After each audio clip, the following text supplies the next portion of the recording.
This is Conversations with Faye. In my experience, I think most small businesses almost start by accident. So let's find out. It's very rare in small business or with an entrepreneur that they will start with a strategy.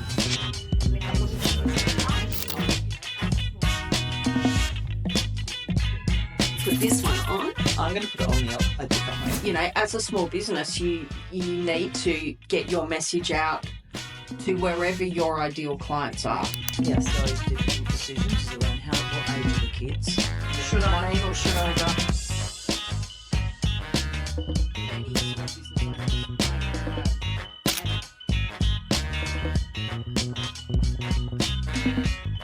Live. Conversations with Faye. Changing minds. One conversation at a time. And subtle consequences. Hope marketing is something that I see every day. Okay. Over and over and over again. I've kind of coined the term because so many small business owners market because they think they need to. Good. But do they do it in the right way or No. the wrong way? No, Right. they do it generally without a plan. And it may not be the right way of doing it. And that's why you call it hope, because they're putting it out there and having hope that something's going to come back to them. But it doesn't really, does it? No, it's ad hoc. And hope marketing is throwing something at a wall and hoping that it sticks. So what's the meaning of unicorn? What does that actually mean? Why did you choose a unicorn for your avatar, and how powerful is it for you? Unicorn is about being a one-off. Oh, I love that. You know, it's about creating a brand new business that not only stands out but is different in how they approach it. You know, I've been a small business owner for 20 years and it's hard. Like we talked about at the beginning, all of that extra stuff that comes along with owning a business that takes you away from your genius. It's about pulling people's genius out. With any small business, the best place to start with storytelling is perhaps with case studies. Yeah. So talking to clients or looking at those successful jobs or things that you've done for clients and creating stories about them, about why they were successful. Mm. And it's not, like I said before, it's not about the surface level win or the surface level emotion. It's about getting deeper and relating that case study back. Customers of Airbnb kind of want to get down and dirty with wherever they're going. Yeah. You know, they want to experience the culture and the lifestyle rather than stay in a hotel and have a much more, let's call it sterile experience. Instead of that, more immersive. Yeah. And freedom. Mm-hmm. It's a bit more free to stay in an Airbnb, and you've got lots more options. Yeah. Choose to be connected with other families in Airbnbs if they have others on the property, or you can be by yourself. So you have a choice.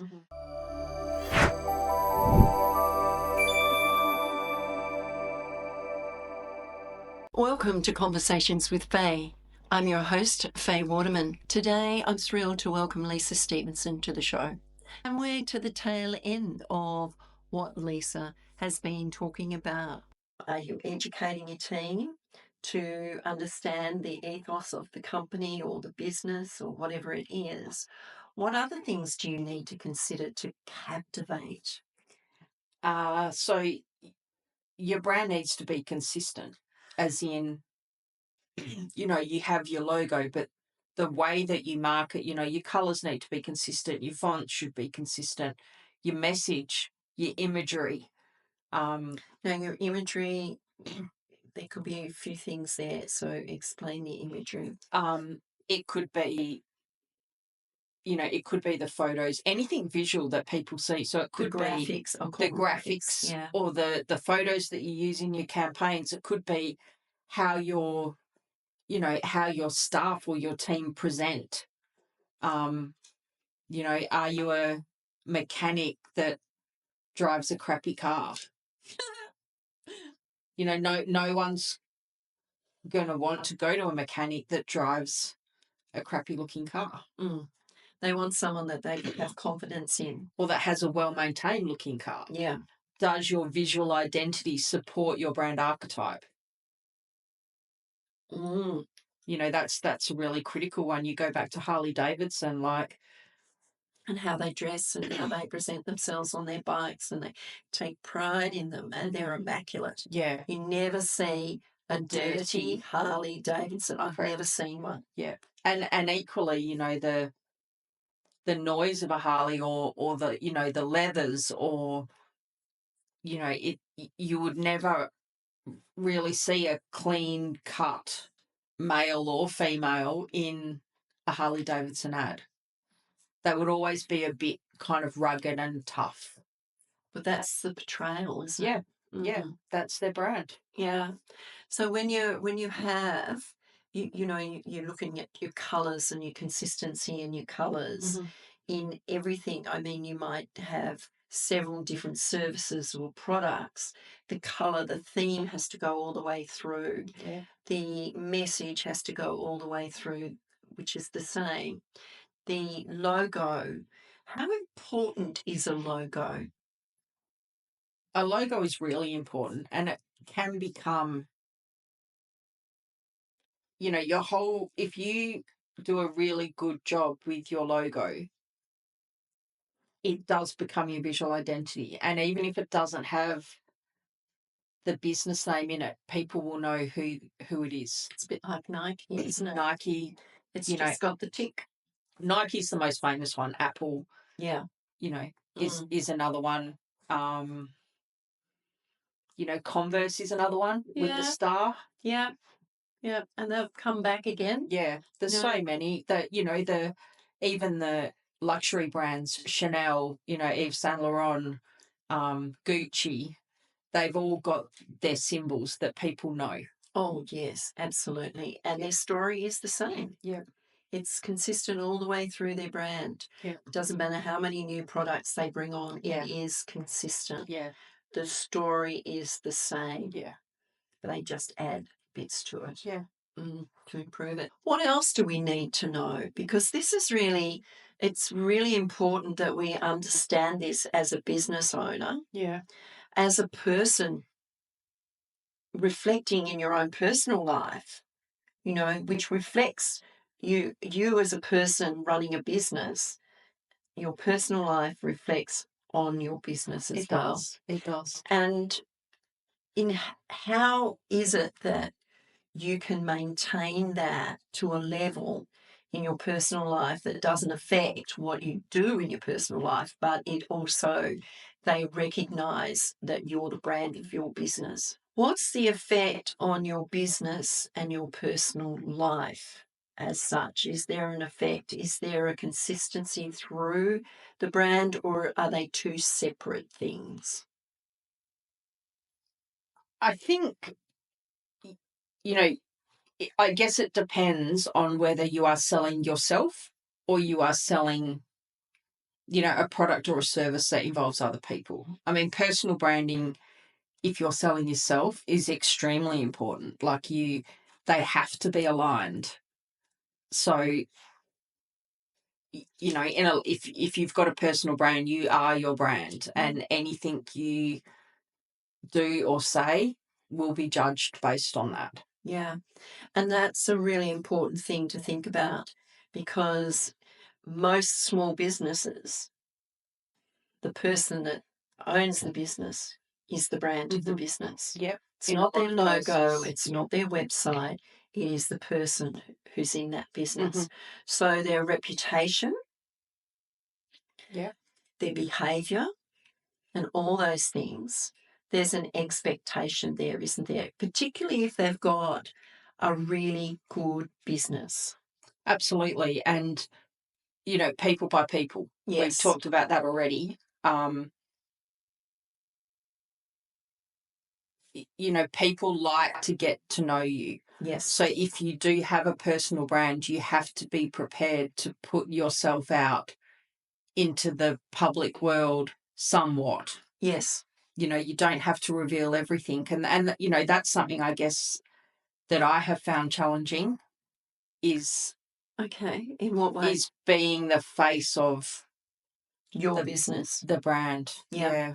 Okay. So what was challenging? What is challenging for you? I don't like being the center of attention. So that's been a big challenge. I'm not necessarily private, like I don't feel like I have anything to hide. But that's not the point. You'd like to have some anonymity at some stage. You know, you can run a business, you can run a successful business, but you also need that space to be able to be you, the real you, instead of being on point all the time. Yeah, to a point, but you know, I've designed unicorn branding around me and fitting me, and it, you know, it's what I stand for. It's what I believe in. It's what I'm passionate about. And I'm 100% confident in saying, like, I'm happy to put that out into the market as a reflection of me. Before that, before the, you know, I said I didn't feel totally in alignment with it. I wasn't confident putting that out. Okay, Now what made you confident? What was it that gave you that confidence to put yourself out there, even though you are quite reserved and, you know, you don't want to be the focal point all the time, but sometimes in business you have to be. You step up. Yeah, you have to be. Yeah. I think I was just a little bit out of alignment. I think my purpose wasn't quite there. And you know, I have refined my product or my community to really deliver what I think is of value. You think or you know? Well, I know. Yeah. Is of value. Whereas previously, I think my previous plan just wasn't Quite on brand. quite resonating with me. It didn't sit comfortably in my gut. And that's a point that's really important. You have to be able to sit comfortably with your brand. You have to. You have to love it. Yeah. You can't be half, I'm going to say half-assed about it. Yeah, you can't be half-assed. You've got to be able to sit with your brand and feel very comfortable with it. And when someone approaches you, you can be on point anytime. And you've got to be 100% confident in being able to stand in front of someone and sell them a product that you know is of value, you know is going to help, and that you know you can stand behind. Yeah. And deliver. Yeah. Yeah. There's a lot of people out there that are sort of swanning around there. Yeah. And really, they need you. I believe so. They need what you have to give them the education. And you can look at graphic artists, graphic designers, or design people. I think graphic sort of restricts you a bit. Design is different because it opens up a whole new kettle of fish, if you say, because design can come from anywhere, anything, for anyone. Whereas graphic kind of restricts you a little bit. Does that? Yeah, graphic is, the graphics is just a very small component of a brand. Yeah. Yeah. Yeah, it is. And as you say, the logo is a really important part of the brand because it depicts who you are. And yes, you're making me assess. Oh, yeah. Jingies. But having, looking at all your touch points, like looking at every place where you touch a client, whether it's an email, whether it's your car being out on the road, whether it's the way that you answer the phone, the way that your voicemail is, what your business card looks like. What if you don't have a business card, you have a digital, because there are a lot of businesses now that have digital business cards. What's your thoughts on that? Oh, I understand now that, because people work so mobile and so, they work remote, they work online, that a tactile item is not necessarily the way to go. But your digital one has to be on brand still. Yeah. And the digital one would take someone then generally to some kind of an online profile, whether it be, Facebook, it might be LinkedIn, it might be your website. It's all got to support what you're preaching. Everything. Everything. That's pretty. Is there anything else that we need to, think about?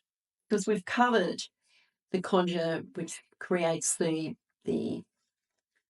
foundation, the brand archetypes, your colours, your connections and the emotions and all those sorts of things that we've gone through over the last four episodes. And we come to captivating and magnetising the brand and creating that emotion with that captivation so that people want to connect with you. And the consistency all the way through. And there are points that I never even thought about, which were your office is on brand. I mean, a lot of the time people are working from home, so their office space can be something different because they're using a part of their home, so it may not be on brand. But are you on brand when you're sitting at your desk? Yeah. Or do you create, a Zoom background or a Teams background that, if your environment is really not on brand, use a Zoom background. And that gives you fuzzy hair. Yeah. But, fuzzy hair sometimes is better than a chaotic office when you're... Yeah, absolutely. So it's defining all those things. So what are some tips? I'm going to say the number 3 keeps coming up for me. The tips to reinforce what someone who's thinking about going into business, who is in business, who's been in business for a while, but hasn't quite got it right and needs to get it right. Okay. The first tip would be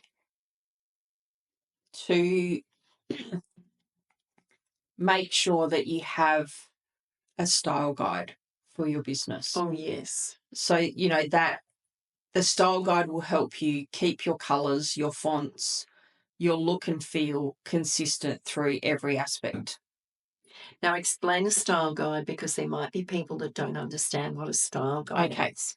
I call a style guide like a brand Bible. Right. So it's it shows you your logo. It shows you the different formats of your logo. Right. So it could be, the colour formats, using it in black and white, using it in a horizontal format, a vertical format. It nominates the colours that you use, or the approved colours that you use for your brand, the fonts, how to use your logo. And it can get quite detailed depending on the scope and the size of the business. Right. So it can talk about, how to use your logo on signage, how to use it on cars, the do's and don'ts, different imagery that you might use. So, for example, going back to Harley-Davidson, because they're a really easy one, I'm sure that they have got a significant image library that, that their marketing team can use to do promote, whatever. Yeah. To whatever. use on their socials and so forth. Yeah. So it'd be important to have a consistency on your socials, your graphics, your colours, your fonts and things like that. Okay. 2 more. So 2 more. The second one would be to list out all of your touch points, internal. And what do you mean by touch points? Explain that. Okay, so a touch point would be anything you do in your business where people see your brand. Right. Okay. And I would separate that into internal with your team and external with your clients. Right. So external could be the way you answer the phone, what they see if they come into an office to see you, what your signage is like, what your cars are like, your business cards, your uniforms. I was going to say how you present yourself. How you present yourself. How you wear, your personal. Yeah. What your social media looks like. Yeah. Everything like that. Your internal one could be, does your office represent your brand ethos? Does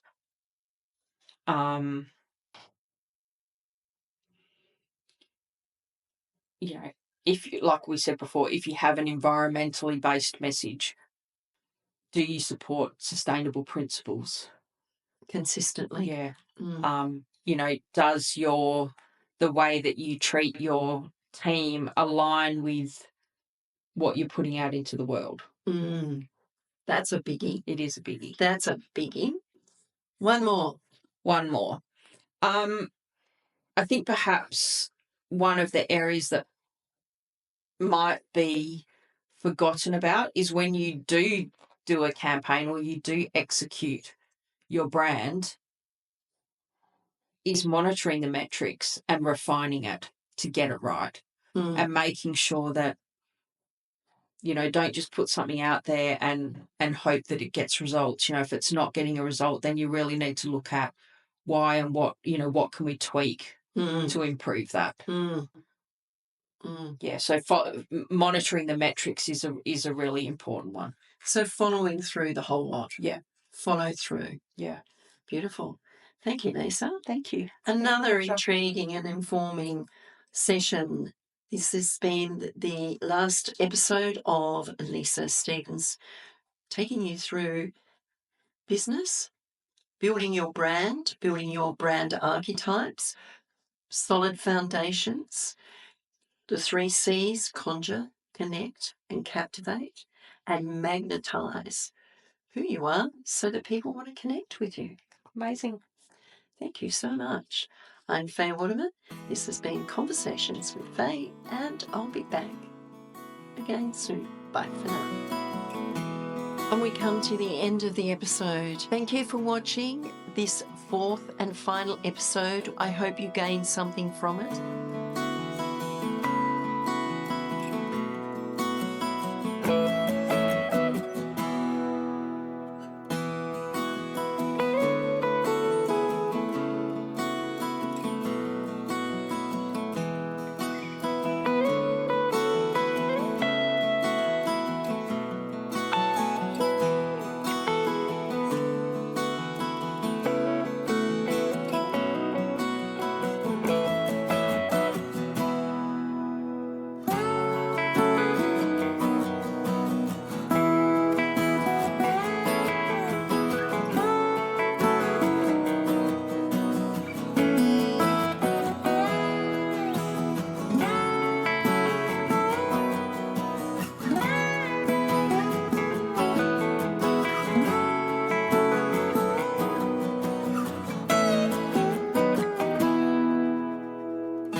Hit the subscribe button on our YouTube channel, like us on Facebook, and follow us on Instagram. Changing lives, one conversation at a time.